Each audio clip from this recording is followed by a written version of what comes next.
बातमी राज ठाकरे यांच्या संदर्भात। राज ठाकरे हे आज नाशिकमध्ये आहेत। मनसे उमेदवार दिनकर पाटलांसाठी राज ठाकरेंची सभा होणार आहे। मनसे अध्यक्ष राज ठाकरे यांची तोफ आज नाशिकमध्ये धडाडणार। नाशिकच्या पश्चिम मतदारसंघामध्ये मनसे उमेदवार दिनकर पाटील यांच्यासाठी राज ठाकरे सभा घेणार आहेत।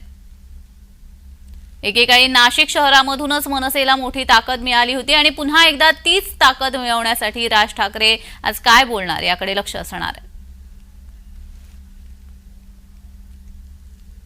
तर या संदर्भात अधिक माहिती देण्यासाठी आमचे प्रतिनिधी किरण गोटूर आपल्यासोबत जोडले गेलेले आहेत। किरण, आज राज ठाकरे यांची नाशिकमध्ये सभा होतीये, कशा पद्धतीने नियोजन करण्यात आलंय?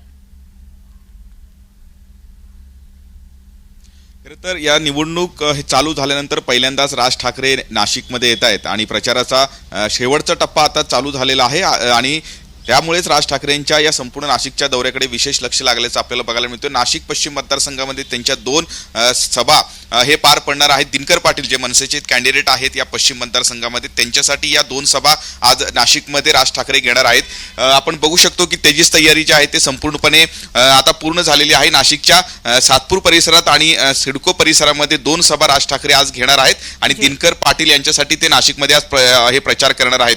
अत्यंत महत्त्वाचं हे सभा असणार आहे, कारण आपल्याला माहिती आहे की नाशिक हा मनसेचा गड मानला जायचा, पण मध्यंतराच्या काळामध्ये गळती जी आहे ते मनसेला लागलेली होती। याच नाशिकमध्ये महापालिकेवरती सत्ता देखील मनसेने मिळवलेलं होतं आणि त्यानंतर याच नाशिकमधून 3 आमदार हे मनसेला मिळालेले होते। एक मोठी ताकद नाशिकमध्ये मनसेची होती आणि त्यानंतर काही कारणामुळे पक्षाला मध्यंतराच्या काळामध्ये गळती लागलेली आहे आणि त्यामुळेच पुन्हा एकदा मनसेला जे आहे वैभव प्राप्त करून देण्यासाठी राज ठाकरे प्रयत्न करणार आहेत आणि त्या सगळ्या दृष्टीने हा दौरा हे महत्त्वाचा मानला जातोय, कारण लोकसभेला राज ठाकरेंनी आपले जे उमेदवार दिलेले नव्हते, भाजपला पाठिंबा दिलेला होता। विधानसभा या निवडणुकीत मात्र मनसेचे काही जे उमेदवार हे नाशिक जिल्ह्यामध्ये आहेत, त्या सगळ्या अनुषंगाने आज एकूणच राज ठाकरे काय बोलतात हे बघणं एकूणच महत्त्वाचं असणार आहे। अगदीच धन्यवाद किरण, तुम्ही दिलेल्या सविस्तर माहितीसाठी।